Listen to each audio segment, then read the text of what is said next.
Bonjour mesdames, messieurs, on est le jeudi 8 septembre 2022, c'est la deuxième édition de la semaine et tout de suite, voici les titres. Dans les titres d'aujourd'hui, on va voir qu'Emmanuel Macron a lancé le Conseil national de la refondation et a annoncé une consultation en ligne et de possibles référendums. Fait divers à Nice, un autre refus d'obtempérer et un mort. Que sait-on de cette affaire? On veut bien sûr savoir tout ça dans cette édition. On verra qu'à Valence, une personne âgée s'est fait voler un collier à 4000 € à la suite d'une arnaque. On verra laquelle et comment ça s'est passé. En Martinique, on parlera de football avec un club assez connu martiniquais qui a gagné sa place en coupe régionale. La météo et les éphémérides de demain en fin d'édition. C'est la fin des titres de votre édition. On est le jeudi 8 septembre 2022. Voilà, vous avez vu ce nouveau générique, un nouveau générique qui est vraiment pas mal du tout. Allez, on va tout de suite commencer cette édition avec Emmanuel Macron qui veut innover et regarder en face. Regarder en face quoi? Il veut regarder en face, bien sûr, la demande démocratique. C'est en tout cas ce qu'il veut dire et ce qu'il a dit, fait savoir à la presse ce jeudi à Marcoussis dans l'Essonne, juste avant d'officialiser à huis clos le lancement donc, du Conseil national de la refondation pour poursuivre donc, dans le sens de la nouvelle méthode. Le chef de l'État a répété vouloir permettre aux Français d'être plus associés à l'action publique. Et puis cela passe bien sûr par le président par deux biais, une consultation en ligne et de possibles référendums à venir. Dans l'esprit donc du grand débat national qui avait permis, selon Emmanuel Macron, de faire émerger beaucoup de questions, bien que de nombreuses critiques avaient alors émergé. Le locataire de l'Élysée a ainsi annoncé l'ouverture dès la semaine prochaine d'une consultation nationale accessible numériquement. Elle permettra de créer des débats sur le terrain dans la transparence et l'ouverture. Les référendums déjà évoqués par Emmanuel Macron ces 5 dernières années, mais jamais véritablement mis en place, seront quant à eux une possible conséquence du CNR. Je n'exclus rien, a déclaré donc le chef de l'État qui souhaite qu'il y ait une part d'accouchement collectif avec du consensus et en même temps une part d'action. Donc oui, ça peut déboucher aussi sur des référendums, a-t-il donc précisé.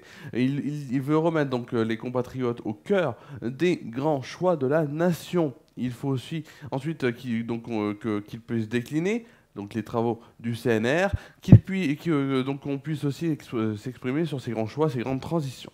Les partis politiques sont sceptiques quant à la réussite de cette action. On va tout de suite passer à un autre titre de l'actualité avec un nouveau refus d'obtempérer, cette fois-ci à Nice. La police a ouvert le feu sur un conducteur qui tentait de prendre la fuite. C'était ce mercredi. L'homme repéré au volant d'un véhicule volé n'a pas survécu, son passager a été interpellé. Un homme qui roulait donc sans permis, voilà, un homme qui roulait bien sûr sans permis, en plus au bord d'une voiture signalée volée peu avant 16h30, précise notamment BFM TV. Un équipier de la police de la BSR, la brigade de sécurité routière, s'est alors mise à sa poursuite. Alors bien sûr, des fonctionnaires descendus sur la chaussée a alors tiré une fois, selon une source policière à l'AFP. En arrêt cardiaque, le conducteur d'origine tunisienne a succombé à ses blessures. Selon Laurent Martin de Frémont, le secrétaire départemental CGP Police FO, interrogé par BFM Nice Côte d'Azur, c'est un policier de 23 ans qui a fait feu pour protéger son collègue. Le policier, donc auteur d'un tir mortel, ce mercredi à Nice, après un refus d'obtempérer, aurait été placé en garde à vue quelques heures après les faits et serait toujours entendu et aurait donc été entendu ce jeudi, selon les infos de RTL. Sur des images donc, de Nice Matin qui se sont donc procurées ces images, on peut voir le tireur sommer la victime de s'arrêter avant de faire feu à travers la vitre conducteur. Ces vidéos viennent confirmer la version donnée un peu plus tôt par le procureur de la République, Maud Marty, qui s'est rapidement rendu sur place. Cette dernière a indiqué qu'une course-poursuite s'était engagée après une conduite à risque sur la voie rapide. Une double enquête a été ouverte. La brigade criminelle est saisie de la tentative d'homicide sur personne dépositaire de l'autorité publique et des faits de refus d'obtempérer et de recel de véhicules volés. On va maintenant parler d'un autre titre de l'actualité, un peu plus localement à Valence. Une femme âgée de 84 ans a été victime donc d'une arnaque à la fiente de pigeons. Début septembre, alors que l'octogénaire marchait seule dans l'avenue de Verdun, elle a été aspergée dans le cou d'une substance ressemblant donc à une fiente. Un inconnu mouchoir à la main lui a proposé son aide et parvenant donc à détourner son attention, lui a dérobé son collier de marque Cartier d'une valeur de 4000 euros. L'octogénaire a découvert le vol de son bijou quelques instants plus tard. Elle a déposé plainte. Cette arnaque a fait son apparition à Valence au printemps dernier. Début avril, une femme de 89 ans avait alerté le commissariat de Valence après avoir été abordée par un inconnu en pleine rue qui avait tenté de voler selon le même mode opératoire. Les policiers drômois appellent donc à la vigilance. Les personnes âgées seraient particulièrement ciblées par ces malfaiteurs.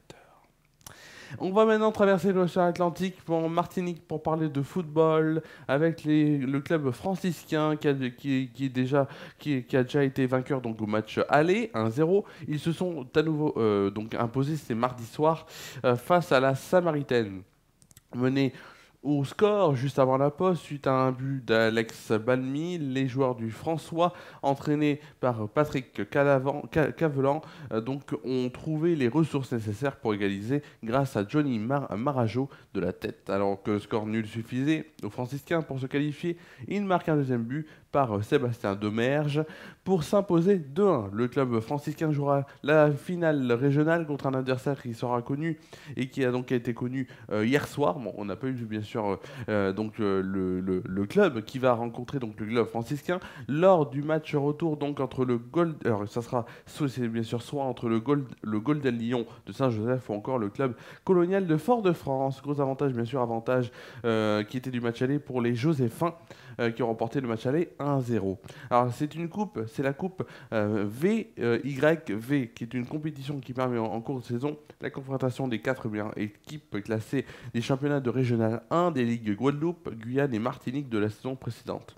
Les matchs se déroulent en aller-retour dans chaque ligue avec une phase finale dans l'un des territoires. Ligue des Champions avant de passer à la météo, 2-0 pour Tottenham face à Marseille. Oui, les Marseillais n'ont pas démérité non plus, mais ils ont perdu sur le score de 2-0. Le FC Barcelone a gagné 5-1 donc face au FC Victoria. L'Inter de Milan s'est incliné face au Bayern de Munich 2-0. On a Naples qui s'est imposé 4-1 face à Liverpool, encore l'Atlético de Madrid avec un but magnifique de Griezmann à la tête, au tout dernier instant du match, ont gagné 2-1 face à Porto. Ce soir, Nice-Cologne, donc en ce moment, puisque ce journal est donc mis en ligne à 19h, donc en ce moment même Nice-Cologne, ça commence à 18h45, pareillement, même horaire, toujours en ce moment, Rennes qui joue face à l'AEK Larnaca, et à 21h, on a Nantes qui reçoit l'Olympiakos sur W9 et Canal Plus Foot, Monaco qui se déplacera à l'Étoile Rouge de Belgrade, et ces rencontres sont diffusées sur RMC Sport, donc sauf donc Nantes face à l'Olympiakos. Et tout de suite, on va se poser une question. Bah oui, quel temps va-t-il faire demain? Vous allez me dire, c'est une bonne question. Tout de suite, c'est la météo.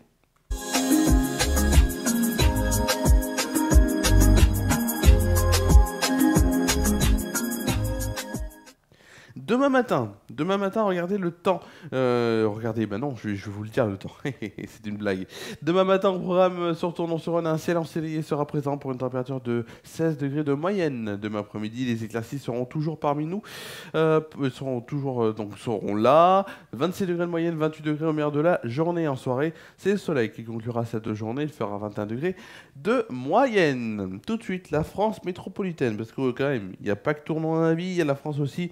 Et en France métropolitaine, tout d'abord, l'image, voilà, la carte de demain matin, avec bien sûr demain matin le temps qui est instable avec du vent modéré de 50 à 70 km/h. Au nord de la Loire, avec un ressenti parfois aussi assez maussade. Au sud-est, le ciel est dégagé sous le fait du Mistral et du vent d'ouest modéré, tandis que le ciel est plus nuageux au sud-ouest.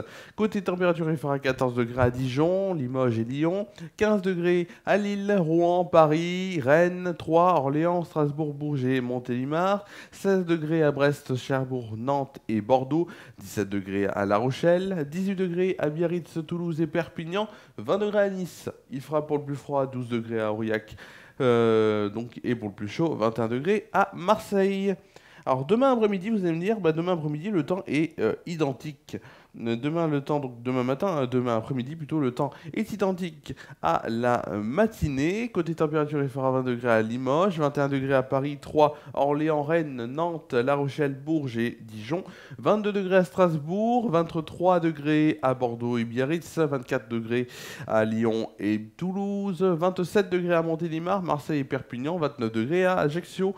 Pour le plus froid, ce sera à Cherbourg où il fera 18 degrés, à l'inverse où il fera le plus chaud, ce sera à Nice où il fera une température de 31 degrés. 31 degrés, c'est déjà pas mal quand même, 31 degrés. On fêtera demain les Alain et les Homer. Le soleil se lèvera à 7h18 et se couchera à 20h16. On perdra 3 minutes de soleil. 3 minutes de soleil, bon, c'est comme ça, 3 minutes, c'est comme ça. 3 minutes de soleil qu'on perd donc demain, bien sûr. Voilà. Alors, bien sûr, demain, c'est quoi? Demain, c'est votre dernière édition de la semaine déjà. Oh là là là là. Et oui, c'est comme ça. Demain, dernière édition de la semaine. Ensuite, samedi, ce sera samedi détente à 19h en inédit. Et ensuite, on aura bien sûr... Alors, je vous le dis, on aurait fait un news foot, le direct. Exceptionnellement, un samedi, on suivra Marseille-Lille. Il n'y aura que, bien sûr, celui-là. Dimanche, il n'y aura rien. Et faire un news foot reviendra lundi prochain à 19h en inédit. C'est là... Ah, pardon. Hop, on a un petit problème technique. Est-ce que c'est bon? Alors, on a un petit problème technique, excusez-moi. Un petit souci technique. Alors, on a eu un petit souci technique et tout de suite, on peut dire que c'est la fin de votre... Est-ce que c'est bon? Oui. Bon. C'est la fin de votre édition. Je sais pas pourquoi un écran noir.